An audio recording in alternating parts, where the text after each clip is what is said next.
seminar orang kaya. Ibnu Khaldun itu mahal banget sih menurut aku ya, 17 juta per semester. Apa tergantung jurusan ya? Jadi di sini kita sedang melihat,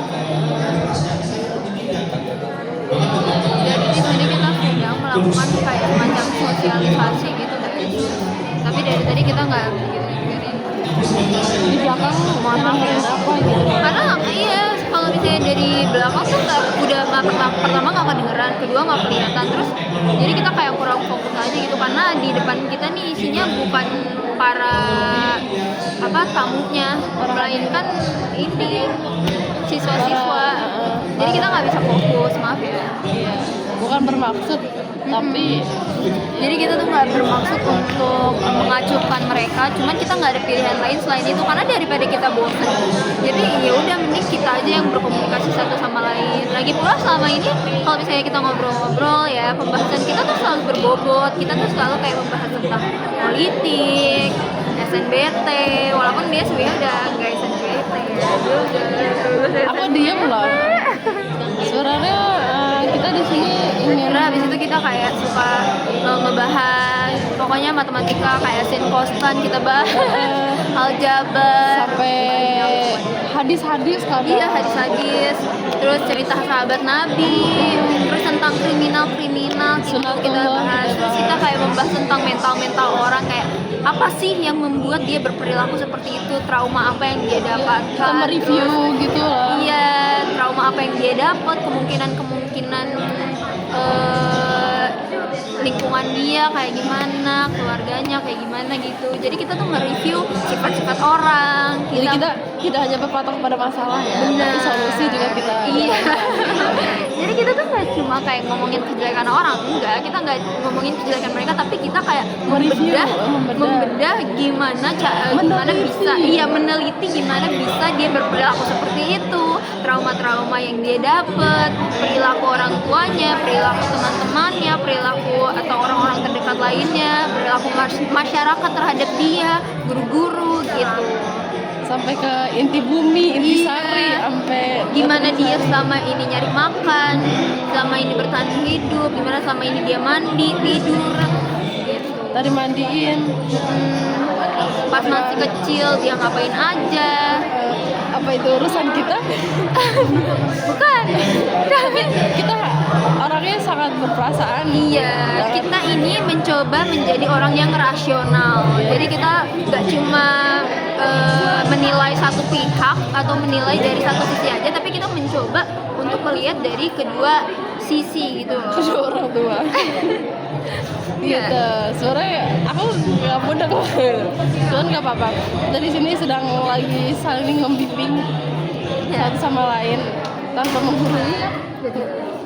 Jadi kita kayak ya edukatif banget lah. Ya. Kayak contohnya kita akan mereview sifatnya Raihan ya. Si Raihan ini kalau misalnya dipikir dia kasar banget Tuh kan.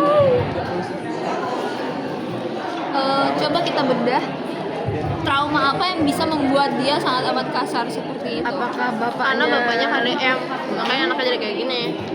Iya mungkin ya karena tekanan yang cukup besar dari kedua orang tuanya, apalagi orang Bapaknya tua kan dia orang bapaknya tuh pressure adalah gitu salah ya, satu nah. orang terkenal gitu kan, dia Jadi gubernur, kena mentalnya. jadi Udah si gitu, apa dia kecewa?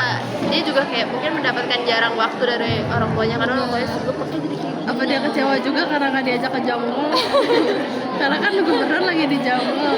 Tadi dikasih tahu kalau bapak lagi di jonggol, dia nggak diajak. Dika, gimana? Traumatis apa yang dia rasakan sampai sedalam itu menunduk dia?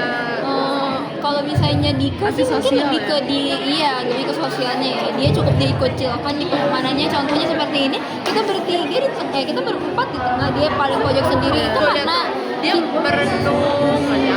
itu karena kita yang menentukan tempat duduk dia, karena kita sejujurnya nggak mau deket-deket sama dia. Karena Kita tuh cuma kasihan guys. kita suka ngajak aja sih, tapi dianya kayak mempunyai Dianya menutup diri. Udah gitu dia suka pundung guys, pundungan anaknya, makanya rada menjauh.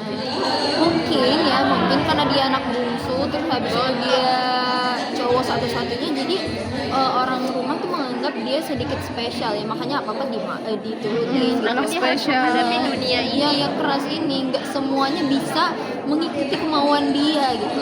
Jadi makanya dia sama ini agak kena mental ya, jujur, karena ternyata ekspektasi dia terhadap dunia luar tuh gak sesuai gitu.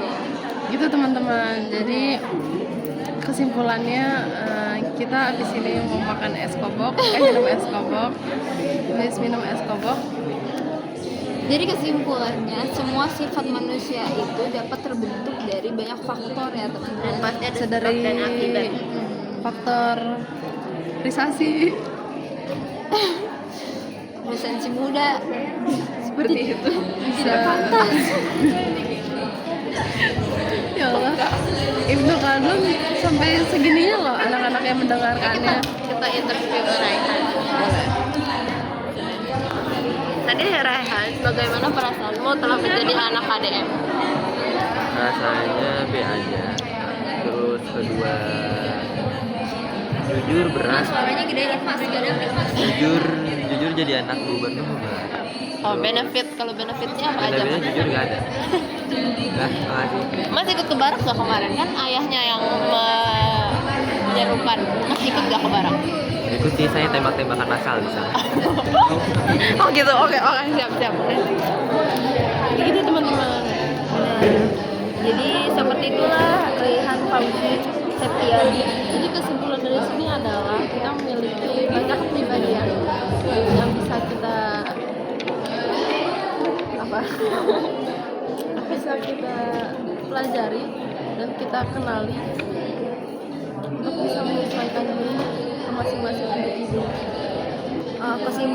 Tapi intinya kesimpulan yang paling aku tangkap sejauh ini sih kayaknya ini ya, kalau kita tuh lagi bingung mau milih es kobok atau mau nongki di pura. Oh, nongki di Pura emang di mana? Vertex. Kan dapat MBG. Beli itu. Mending beli es kobok Iya, kita sharing aja misalnya kita beli makanan gitu. Gak mau beli Es kobok. Ya udah es kobok. Yes. Jadi kesimpulannya kita hari ini akan beli es kobok. Yeay. Nanti yang beli Pakai motor kamu. Ya. Udah guys, bye-bye.